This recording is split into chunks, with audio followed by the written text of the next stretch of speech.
ഇന്നൊരു special day ആയതുകൊണ്ട് തന്നെ കുളിച്ചൊരുങ്ങി ഒന്ന് അമ്പലത്തിൽ പോയാലോ എന്ന് വിചാരിച്ചിട്ടോ. അങ്ങനെ ഞാൻ ഒരുങ്ങിക്കൊണ്ടിരിക്കുകയാണ്. ഒരു കയ്യിൽ വാച്ചും കെട്ടി ഒരു കയ്യിൽ ഒരു ബ്രേസ്ലെറ്റ് ഇട്ടു. പിന്നെ ഒരു കുഞ്ഞു നെക്ലസും കൂടി ആയാലോ എന്ന് വിചാരിച്ചു. ഏട്ടനും അപ്പം കൂടി നാട്ടിലേക്ക് വന്ന സമയത്ത് എനിക്ക് കൊണ്ടുവന്ന കുറച്ച് ഗിഫ്റ്റിൽ ഒരു ഗിഫ്റ്റാണ് കേട്ടോ ഈ കാണുന്ന നെക്ലസ്. സിമ്പിളായിട്ടുള്ള നെക്ലസ്സാണ്. ഫുള്ളും വൈറ്റ് സ്റ്റോണും അതുപോലെ കാപ്പിപ്പൊടി കളറിലുള്ള സ്റ്റോണൊക്കെ വെച്ചിട്ട് നല്ല ഭംഗിയുണ്ട് കാണാനായിട്ട്. ഇതിൻ്റെ കൂടെ ഒരു കുട്ടി കമ്മലും ഉണ്ട് കേട്ടോ. അതും കൂടി ഞാൻ പെയർ ചെയ്യുന്നുണ്ട്.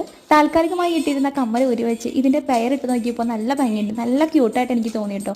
നല്ലൊരു കോഫി കളറും ഉണ്ട് കേട്ടോ, നല്ല രസമാണ് കാണാനായിട്ട്. നെക്ലസിൻ്റെയും കമ്മലിൻ്റെയും ക്യൂട്ട്നെസ് കണ്ടിട്ട് കുറച്ച് നേരം ഇറണ്ട മുന്നിൽ അങ്ങോട്ടും ഇങ്ങോട്ടും നോക്കിയ സമയം പോയത് അറിഞ്ഞില്ല കേട്ടോ. പിന്നെയാണ് ഓട്ടോ വന്നത്. മഴ അതുകൊണ്ട് ഞാൻ ഓട്ടോയിലാട്ടോ പോയത്. അവിടെ എത്തുമ്പോൾ മഴ കിട്ടരുതേന്നാണ് പ്രാർത്ഥന. മഴ കിട്ടിയില്ല, സുഖമായിട്ട് തൊഴാനും പറ്റി. പ്രസാദം വാങ്ങി പാൽപ്പായസം വാങ്ങി വീട്ടിൽ പോയിക്കൊണ്ടിരിക്കുക. വീട്ടിലെത്തിയാൽ അവിടെയും പായസം ഉണ്ടാക്കണം. അപ്പോൾ അണ്ടിപ്പരിപ്പും മുന്തിരിയും വാങ്ങാനായിട്ട് ഓട്ടോ ചേട്ടനെ പറഞ്ഞയച്ചിട്ട് ഞാൻ പുറത്ത് കട്ട വെയിറ്റിംഗ് ആണ് കേട്ടോ. മുപ്പരും കാത്തിട്ട് വന്നാലല്ലേ വീട്ടിൽ കൊണ്ടാക്കിയാൻ പറ്റുള്ളൂ. അണ്ടിപ്പരിപ്പും മുന്തിരി ഇല്ലാതെ എന്ത് പായസം, അതുകൊണ്ട് തന്നെ അത് വാങ്ങിയിട്ട് വീട്ടിലേക്ക് പോകുന്നുള്ള വാശിയിൽ അവിടെ ഇരുന്നു ഞാൻ. പിന്നെ വീട്ടിലെത്തി കേട്ടോ. വീട്ടിലെത്തിയപ്പോൾ അമ്മയ്ക്ക് പ്രസാദമൊക്കെ തൊട്ട് കൊടുത്തു. പിന്നെ ഗുരുവായൂർ പോകണം എന്നുള്ളത് ആഗ്രഹമായിരുന്നു, പക്ഷെ അത് നടന്നില്ല കേട്ടോ. ശിവൻ്റെ അമ്പലത്തിലെങ്കിലും പോകാൻ സാധിച്ചല്ലോ, അത് തന്നെ ഭാഗ്യം. പിന്നെ കുറേ പേര് എനിക്ക് മെസ്സേജൊക്കെ അയച്ച് വിഷ് ചെയ്തിട്ടുണ്ടായിരുന്നു കേട്ടോ. അത് ഒത്തിരി സന്തോഷം ഉണ്ടായ കാര്യത്തിൽ.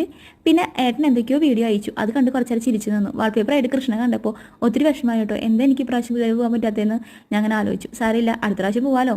ഇടയ്ക്കിടയ്ക്ക് ഗുരുവായൂർ പോകുന്നതുകൊണ്ട് ആ ഒരു വിഷമമൊക്കെ ഞാൻ തീർത്തെടുക്കാറുണ്ട്. പിന്നെ വീട്ടിലെത്തി ഒരു ദോശ ഉണ്ടാക്കി. അങ്ങനെ മസാല ദോശ ഞാൻ കഴിച്ചു കേട്ടോ.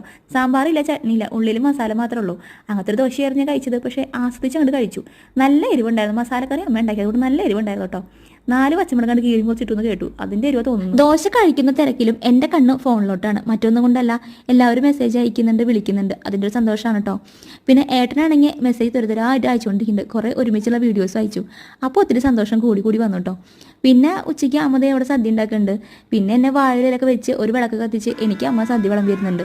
ഇപ്പോൾ ഏകദേശം എല്ലാവർക്കും കാര്യം പിടികിട്ടിട്ടുണ്ടാവില്ല, പ്രത്യേകിച്ച് പറയേണ്ട ആവശ്യമില്ലല്ലോ. ഞാൻ ജനിച്ചപ്പോൾ തൊട്ടേ എൻ്റെ ഓരോ കാര്യങ്ങളും എൻ്റെ അച്ഛനും വളരെ സ്പെഷ്യലായിട്ട് നടത്താറ്. പ്രത്യേകിച്ച് എൻ്റെ പിറന്നാൾ പോലും എല്ലാവരും വിളിച്ച് കേക്ക് കട്ട് ചെയ്ത് സദ്യക്ക് കൊടുത്ത് ഗംഭീരമായിട്ട് നടത്താറുള്ളത്.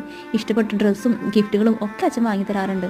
അച്ഛൻ മരിച്ചതിന് ശേഷം അമ്മ ആ കുറവൊന്നും വരുത്തിയിട്ടില്ല. അതുപോലെ തന്നെ അമ്മ കൊണ്ടുപോകുന്നുണ്ട് കേട്ടോ.